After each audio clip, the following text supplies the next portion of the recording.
Yo, oh, oh, oh. Tatsuki Draw in the house, yo. Oh, oh, oh. Let's ho. May ex akong kapitbahay, grabe kung magmasid. Lahat ng kilos ko parang naka-CCTV. Pag may kachat akong bago, nakaabang sa bintana. Bago pa ako mag-post, alam na ng barangay ha. Pag may dumating na Shopee, tanong agad, ano yan?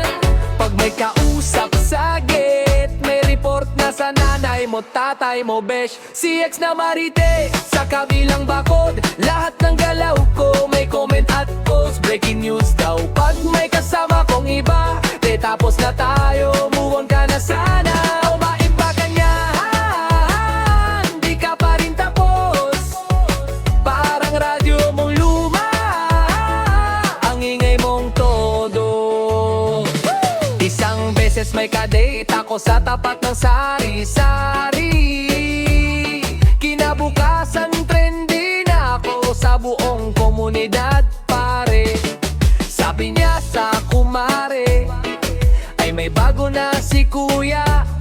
Ate single ako, bakit parang may restraining order ka?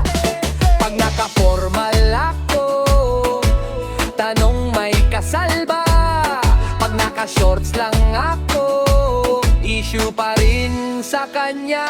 Si ex na Marite, sa kabilang bakod, certified chismosa, walang preno ang bibig. Kahit may sarili na siyang jowa ngayon, mas updated pa rin siya sa buhay kong best. Oh, bakit ba ganyan? Di ka pa rin tapos.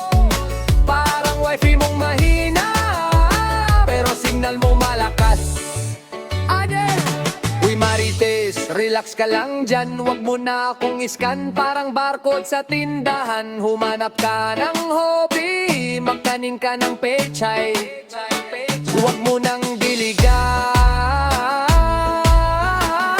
ang sismis mong sablay. Si ex na Marites, sa kabilang bakod, headline ako lagi sa kanyang episode. Pero sorry ka na lang, happy na ako ngayon, wala ka na sa puso ko, pati sa notification. Kaya please lang besh, tigilan mo na ako. Dahil ang totoong bitter ay ikaw, hindi ako.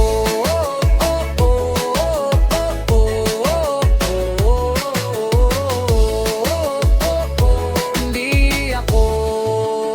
Sa susunod na magsismis ka tungkol sa akin, siguraduhin mong tama ang spelling ng pangalan ko rin. Party fight!